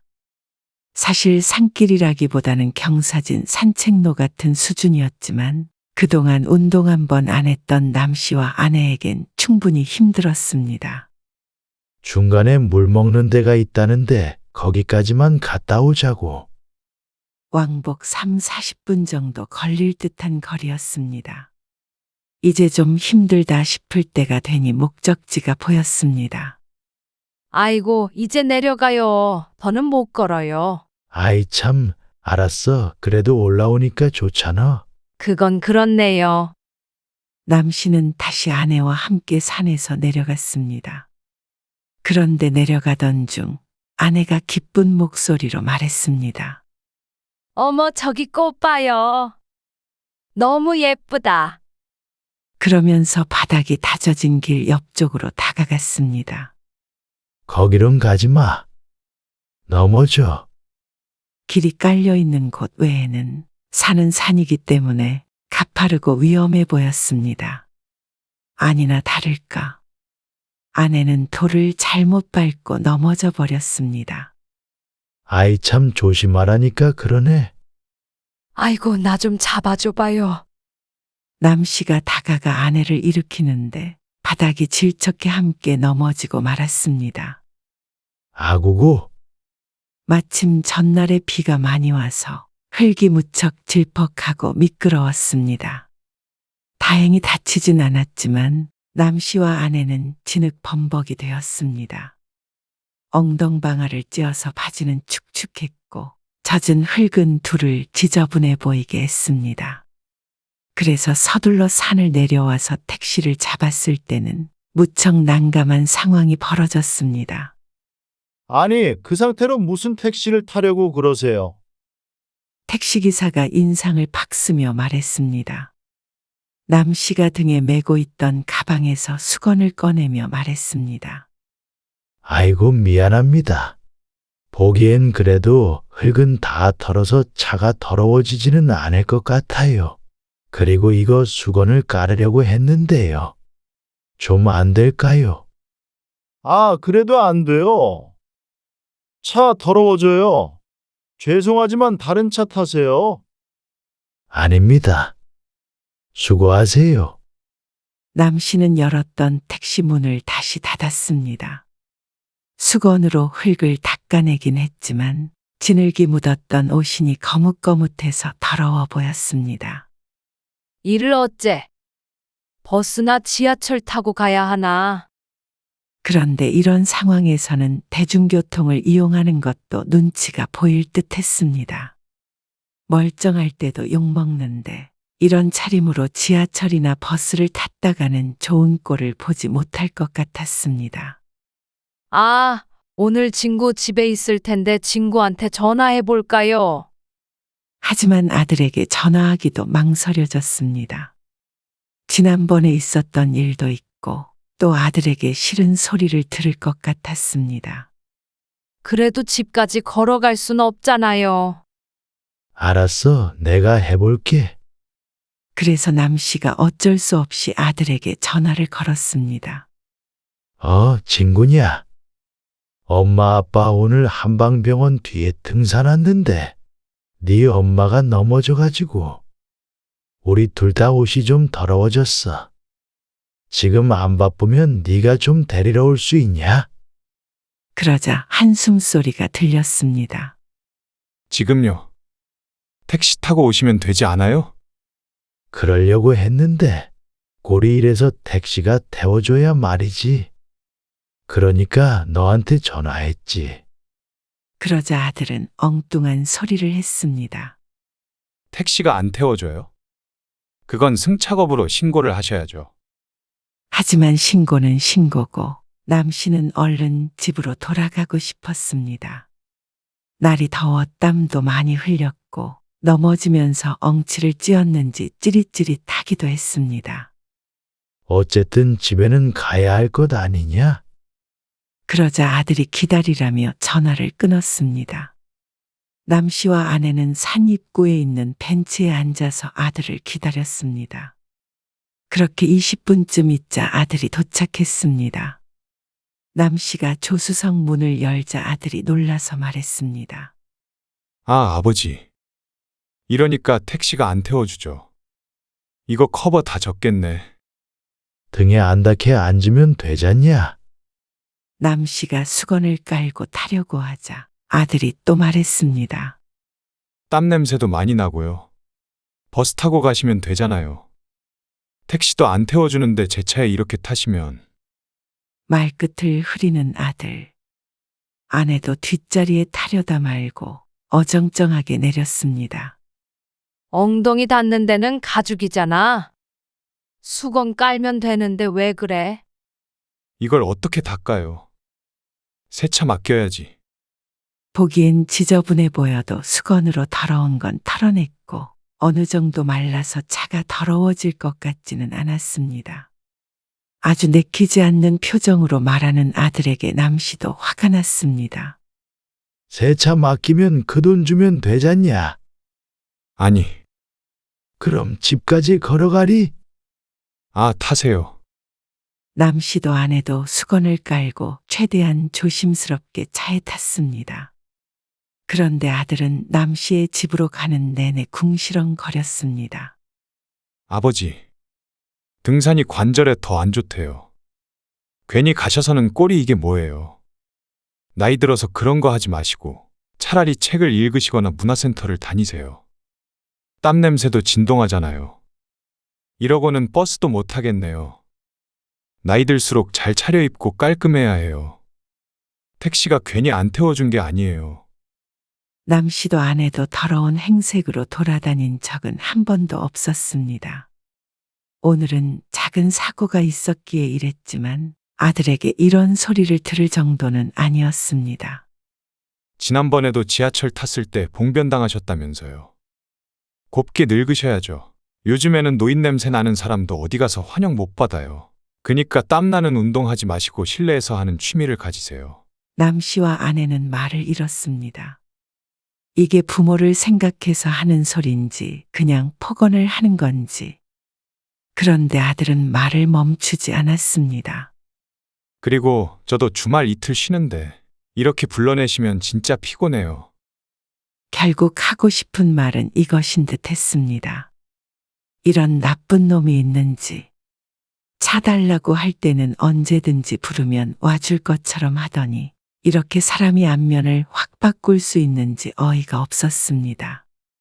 너는 쉬는 날 차 좀 태워달라고 했다고 이러는 거야. 너한테 차 주고 우리가 얼마나 부탁했다고 그래? 딱 2번 부탁했다. 그런데 그렇게 싫은 기색을 꼭 해야겠냐? 누가 부산이나 데려다 달라고 했냐? 10분, 20분 걸리는 거 좀 한번 데려다 주면 어떻게 돼? 이 차 줄 때 네가 뭐라고 했는지 벌써 잊었어? 아니, 차 주셨다고 운전기사처럼 부리세요. 뭐? 운전기사? 내가 정말 그렇게 불러 제껴봤으면 억울하지나 않지. 그리고 차 좀 뭐가 묻으면 어떻냐? 흙이야 털어내면 되는 거고. 땀 냄새 좀 날 수도 있는 거 아니냐? 창문 열어서 냄새는 빼면 되는 거고. 넘어져서 어디 다친 건 아닌가 물어봐 주길 바라지도 않는다. 그러면 적어도 말은 그렇게 하면 안 되지. 아니, 누가 자기 차 더러워지는 걸 좋아해요. 아버지 차 주셨다고 너무 생색내시는 거 아니에요? 뭐 생색? 말을 주고받는 와중에 차는 남씨의 집 앞에 섰습니다.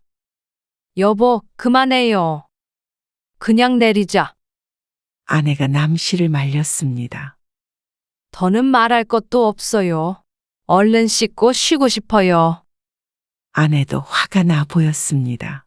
남씨도 아들에게 한마디 더 하려다가 아내를 한번 쳐다보고는 차에서 내렸습니다. 너 이놈 그렇게 사는 거 아니다. 이런 괘씸한 놈, 천하의 나쁜 놈을 봤나? 그러곤 차문을 닫았습니다. 그렇게 아내를 데리고 들어가려는데 아들이 창문을 열더니 한마디 했습니다. 그렇게 괘씸하시면 다음부턴 택시 타세요. 괜히 도와드리고 욕먹으니까 저도 기분이 안 좋네요. 남씨가 무어라 하기도 전에 창문이 올라갔고 차는 출발했습니다.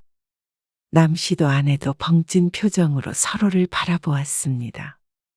뭘 잘못 먹었는지, 쉬는 날 불러낸 게 그렇게 불만스러웠는지 모르겠지만 남씨는 황당해서 뒷골이 다 당겼습니다.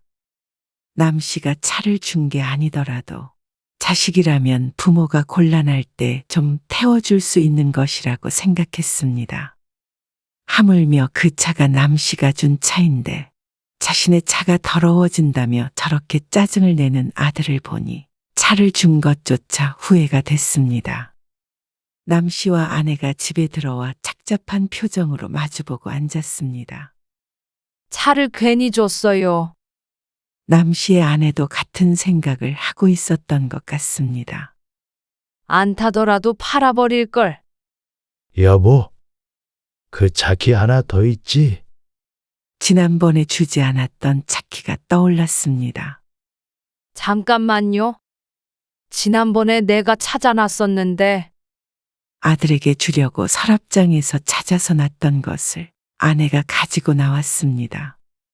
어쩌려고요? 아, 뭘 어째?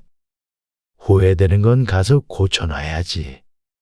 남 씨는 얼른 옷을 갈아입고 나갔습니다. 그리고 택시를 타고선 아들네 집으로 갔죠. 아들네 아파트 앞에서 차키를 눌러보자 삐빅하고 소리가 났습니다. 주차되어 있는 자신의 차를 발견한 남 씨는 얼른 차에 올라탔습니다. 그리고는 그대로 운전을 해서 남 씨의 동네로 돌아왔습니다. 아파트 안에 주차하지 않고 주변 골목에다가 세워두었습니다. 아들도 키를 가지고 있기 때문이었죠. 그러자 다음 날 아침에 아들에게 전화가 왔습니다. 아버지, 혹시 차 가지고 가셨어요? 그래. 빌려줬던 거 가지고 왔다. 그러자 아들이 펄쩍 뛰었습니다. 아버지가 언제 빌려주셨어요? 저 주셨잖아요. 내가 언제 줬냐? 빌려줬지. 아니, 왜 말을 바꾸세요? 글쎄다. 말은 네가 바꿨지. 어쨌든 그 차는 내가 어제 가서 팔아버렸으니까 그런 줄 알아라. 팔았다고요? 거짓말이시죠? 저 지금 차 때문에 회사도 늦었어요. 그리고 차 하나로 어떻게 살라는 거예요? 그걸 왜 나한테 물어? 너네 원래 타던 차는 팔아서 그 돈은 있을 거 아니냐? 그걸로 작은 차 다시 사던지 해라. 아니, 아버지 어차피 운전도 안 하실 거라면서요. 운전 안 하면 돈도 필요 없냐? 아무튼 그런 줄 알고 끊어라. 앞으로는 차 태워달라고 부탁할 일도 없으니까 너도 잘 됐지? 진짜 황당하네요. 남 씨는 전화를 끊었습니다. 그러자 옆에서 아내가 물었습니다. 차 진짜 팔려고요? 그럼 팔아야지. 이따가 갔다 올게. 차 판 돈으로 택시나 타고 다니자고. 그러자 아내도 한숨을 쉬었습니다. 남 씨도 차를 가져와서 복수 아닌 복수를 했지만 그렇다고 기분이 좋은 상태는 아니었습니다. 남도 아니고 아들 일이었으니 말이죠. 아무리 자식이라도 서로 부탁하고 부탁받고 그런 거 하지 말자고 이제. 그래요. 나도 이번에 너무 서러웠어요. 그놈이 우리 아들이 맞나 싶었어. 장가 가면 우리 아들 아니야. 그냥 그렇게 생각하고 살아. 그게 마음 편하니까. 남 씨는 아내에게 말하고 있었지만 스스로에게 하는 말이기도 했습니다. 이기적인 자식, 그리고 그런 자식에게 기대하고 실망하는 부모. 더 이상은 불필요한 것에 마음 쓸 필요 없었습니다. 그러려면 아무리 부모 자식이라도 거리를 두는 게 맞았습니다. 그것이 남 씨가 나이 들어 얻은 가장 큰 깨달음이었습니다.